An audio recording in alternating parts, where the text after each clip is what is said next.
এটা আমার কথাগুলো বলা, সেই সঙ্গে অন্যদের কথাগুলো শোনা, এটা বোধহয় আমার পক্ষে সম্ভব হচ্ছে না। সেই জন্য আমার নিজেরই আমি অত্যন্ত দুঃখিত বোধ করছি।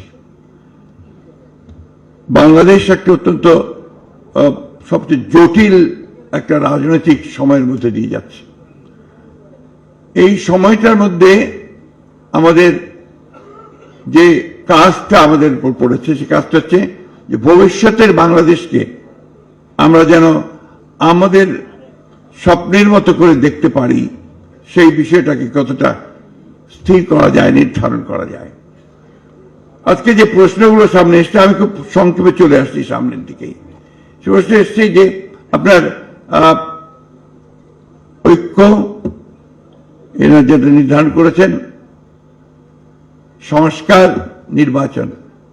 আজকে 53 বছর পরে, এটা আমাদের দুর্ভাগ্য জাতিগত হবে যে 53 বছর পরে আজকে আমাদেরকে এই বিষয়গুলো নিয়ে আলোচনা করতে হচ্ছে। আমাদের খুব ভালো হতো যদি আমরা প্রথম থেকেই এই বিষয়গুলো নিয়ে কাজ করে একটা জায়গায় এসে পৌঁছতে পারতাম। আমরা এই ফ্যাসিবাদের বিরুদ্ধে 1912 সাল থেকে, আমি আমাদের দল থেকে বলতে পারি, যারা রাজনৈতিক নেতৃবর্গ আছেন, আমরা কিন্তু সংগ্রাম শুরু করেছি, তাদের বিরুদ্ধে আমরা অবস্থান নিয়েছি।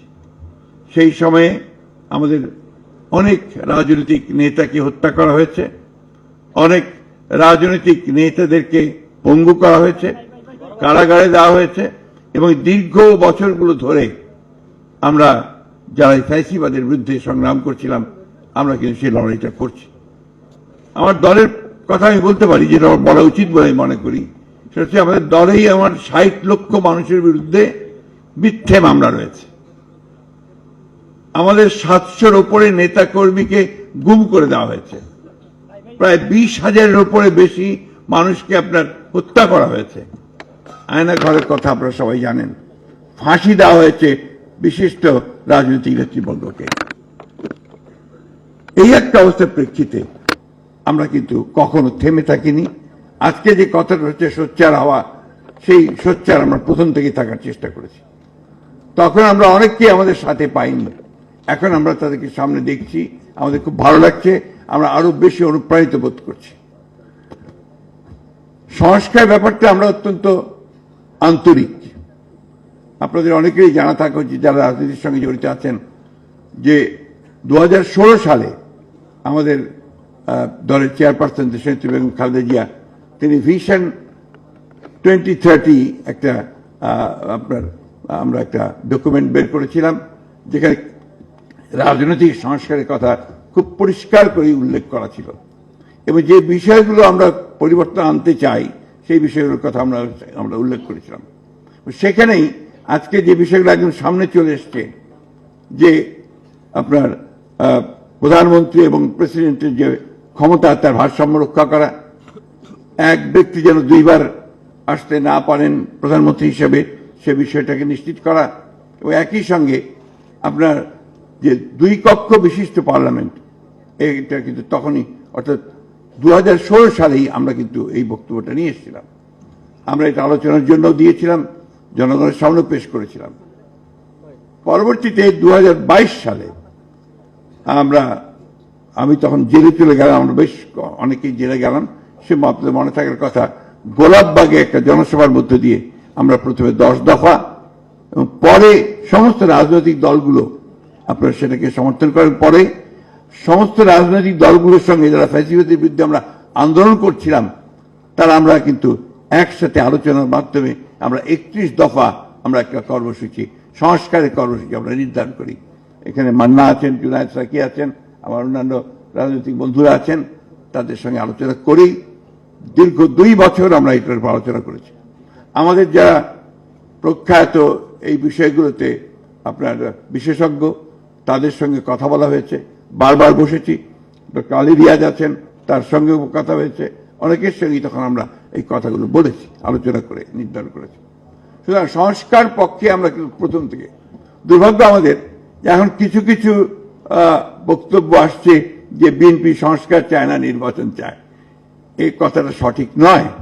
আমরা বারবার করে বলছি যে আমরা প্রয়োজনীয় সংস্কারটাকে শেষ করা, অর্থাৎ ন্যূনতম যে সংস্কার প্রয়োজন একটা নির্বাচন করার জন্য, গ্রহণযোগ্য নির্বাচন করার জন্য, সেই সংস্কারটুকু করে আমরা নির্বাচনে যেতে চাই। আমরা নির্বাচনের কথা বলছি কেন? এ কথা ডক্টর রিয়াজ বলেছেন, সবাই বলছেন, আর এটা বাস্তব যে গণতান্ত্রিক একটা ব্যবস্থায় যাওয়ার জন্য নির্বাচন হচ্ছে প্রধান ফটক, প্রধান দরজা, গেটওয়ে টু আপনার ডেমোক্রেসি। আমার কাছে মনে হয় যে আমাদের প্রধান সমস্যাটা কোথায়? আমাদের প্রধান সমস্যা যে এই দেশে গণতান্ত্রিক চর্চাই হয়নি, এখানে সংস্কৃতি গড়ে ওঠেনি। একটা যে কথাটা বারবার এসছে যে এখানে একটা ডেমোক্রেটিক কালচার যদি না থাকে, তাহলে আপনি সেই ডেমোক্রেসিকে বারবার বলতে হচ্ছে আমাদেরকে এটা করতে হবে, এটা করতে হবে, এটা ডেমোক্রেসি, এটা এইভাবে যেতে হবে।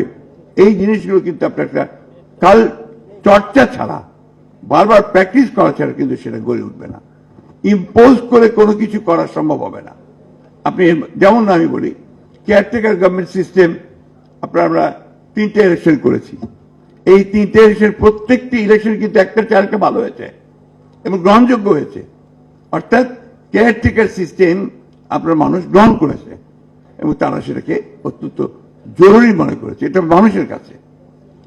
একইভাবে আমরা যদি প্রেসিডেন্সিয়াল ফর্ম অফ গভর্নমেন্টে চলে যেতাম বা অন্য কিছু দিতাম, সেটা ওই মুহূর্তে কিন্তু জনগণ সেইভাবে গ্রহণ করতো না, আমার কাছে মনে হয়েছে। আমি আপনার তাত্ত্বিক নই, আমি কোনো আপনার রাজনীতি কোনো বিশেষজ্ঞ নই, আমি একেবারে মাঠকর্মী একজন। আমি পৌরসভার চেয়ারম্যান থেকে আমার রাজনৈতিক জীবন শুরু করেছি, অর্থাৎ একেবারে তৃণমূল পর্যায়ের মানুষগুলোর সঙ্গে আমি কাজ করে করে আমি এই পর্যায়ে এসেছি। আমার যেটা ধারণা যে আপনি জনগণকে বাদ দিয়ে কোনো কিছু করা সম্ভব হবে না, আপনার জনগণকেই তৈরি করতে হবে আপনাকে। অর্থাৎ আমরা আজকে যে প্রক্রিয়া চলছে আমি স্বাগত জানাই, কিন্তু আমি একটা অনুরোধ করব, আজকে যারা কমিশনগুলোতে আছেন তারা জনগণের সঙ্গে ইন্টারাক্ট করার ব্যবস্থাটা রাখবেন। ডক্টর রিয়াজ বলেছেন যে তাদের কাছে 1 লক্ষের ওপরে বিভিন্ন প্রস্তাব এসছে, খুব ভালো কথা। এট দি সেম টাইম আমি যেটা মনে করি যে তারা যদি, আমি শুনেছি যে তারা তাদের প্রস্তাবটাকে তৈরি করে গভর্নমেন্টের হাতে দেবেন এবং গভর্নমেন্ট তখন আপনার পলিটিক্যাল পার্টিগুলোর সঙ্গে বসবেন। ওনারাই যদি আগে পলিটিক্যাল পার্টিগুলোর সঙ্গে বসতেন, আমার মনে হয় সেটা বুঝে আরো ইফেক্টিভ হতো, আরো ভালো হতো, এটা আমার কাছে মনে হয়। এখন গভর্নমেন্ট বসবেন, গভর্নমেন্টের সঙ্গে আলোচনা হবে, আলোচনা আরো সময় লাগবে। যত বেশি সময় যাবে